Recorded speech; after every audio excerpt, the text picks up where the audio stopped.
कभी आस मत लगाओ। पहला, अपने माँ बाप से ज्यादा चीज की आस मत लगाओ।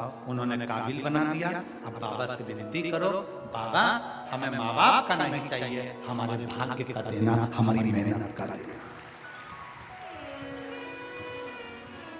माता पिता से ज्यादा की आस न लगाई जाए, माता पिता का आदर करा जाए।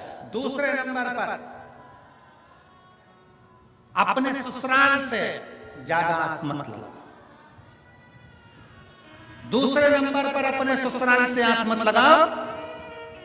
उस बाप ने, उस माँ ने अपनी बेटी को पढ़ा लिखाकर, अपनी बेटी को काबिल बनाकर, अपनी बेटी को पढ़ा लिखाकर काबिल बनाकर तुम्हारे लायक कर दिया, और अपनी जिंदगी की दौलत जिसने अपनी बेटी को पढ़ा लिखा कर काबिल बनाया, उसने तुम्हारे साथ विवाह कर दिया।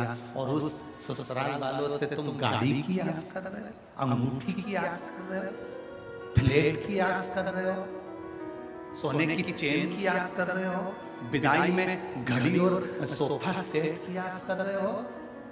पहले नंबर पर अपने माँ बाप से आस मत लगाओ, दूसरे नंबर पर अपने ससुराल से आस मत लगाओ, और तीसरे नंबर पर कहा कि दरवाजे पर, अपनी दुकान पर कोई ग्राहक आए, अपने ऑफिस में कोई कस्टमर आए, उससे बहुत सारे धन की आस मत लगाओ।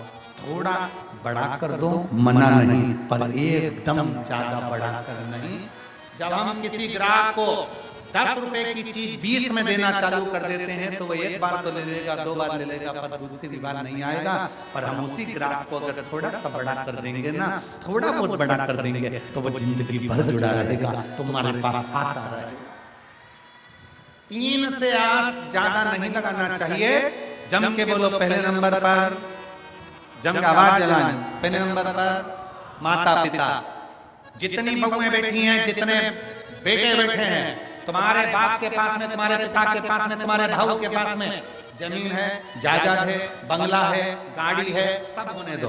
तुम्हें जन्म देकर काबिल बना दिया, पढ़ा लिखा दिया, तुम्हें अच्छा बना दिया। अब तुम्हारे ऊपर निर्भर करता है कि तुम कितनी जमीन, कितनी गाड़ी, कितने बंगले कर सकते हो। माँ बाप की जायदाद पर सोची मत कि मुझे हिस्सा चाहिए, बल्कि ये विचार करो कि मेरे रहते रहते मैं इतना कमाऊं, एक दिन मैं खुद बंगला बनाऊं और अपने माँ बाप को उस बंगले में रखूं।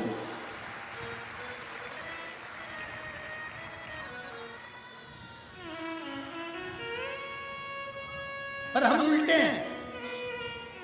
प्रत्येक बहू की आस रहती है, मेरी सास को, वो छोटी देवरानी को सब दिया जा रहा है, सब दिया जा रहा है।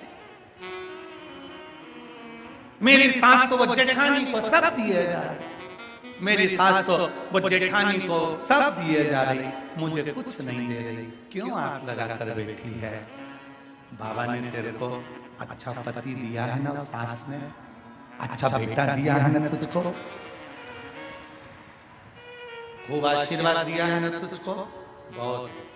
अब ये विचार कर, मुझे सास का धन नहीं, मुझे ससुर की दौलत नहीं, ये विचार कर भोलेनाथ जी को जल चढ़ाते समय कहे कि मेरे पति का हाथ पकड़ना भोलेनाथ, और मुझे सास ससुर की दौलत नहीं, मेरे पति के बल की दौलत होना चाहिए, मेरे बेटों के बल की दौलत होना चाहिए।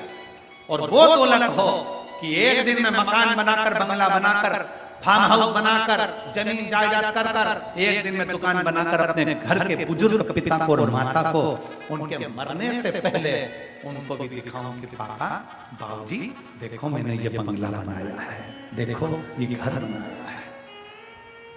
माँ बाप तुमसे धन नहीं लेंगे, पर माँ बाप इतने खुश हो जाएंगे कि मेरे जीते जी मेरा बेटा अपना काम करने लगा, आगे बढ़ने लगा, उन्नति की ओर चला। अब बहुओं की सोच बनी हुई है कि हमारी सास हमें अंगूठी देगी, हमारी सास हमें चेन देगी, हमारी सास हमको साड़ी दिलाएगी, हमारी सास दिला कर देगी। बहुओं को चाहिए सास साड़ी दिलाए, ये आस मत रखो। बहुओं को चाहिए कि हे माँ जगजननी जगदम्बा दुर्गा भवानी, ऐसी कृपा करना, मेरा ऐसा अखंड सौभाग्य रखना कि मैं अपनी सास को भी साड़ी अखंड सौभाग्य के साथ दिलाती रहूं। मैं किसी से लूं वो आस नहीं, मैं किसी को दूं। शिव महापुराण की कथा में क्या होता है? शिव महापुराण की कथा में होता क्या है? शिव महापुराण की कथा में यही होता है, एक पंडाल में लोग बैठकर बिस्कुट टॉफी कोई देकर जाता है, कोई कुछ पानी की बोतल लाकर देकर जाता है, कोई बेसन रोटी लाकर देकर जाता है, कोई भोजन लाकर देकर जाता है, खा लेते हैं। अगली कथा 2-3 कथा के बाद 3 महीने निकलते हैं, बाबा ऐसी कृपा कर देता है कि तुम्हें इस लायक बना देता है कि तुम दूसरे को खिलाना प्रारंभ कर। शिव महापुराण की कथा देना सिखाती है तो लेना भी सिखाती है।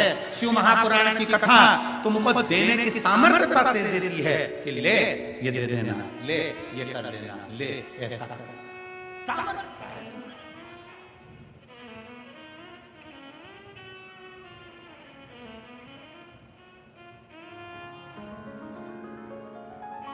तुम्हारी सामर्थ्यता है।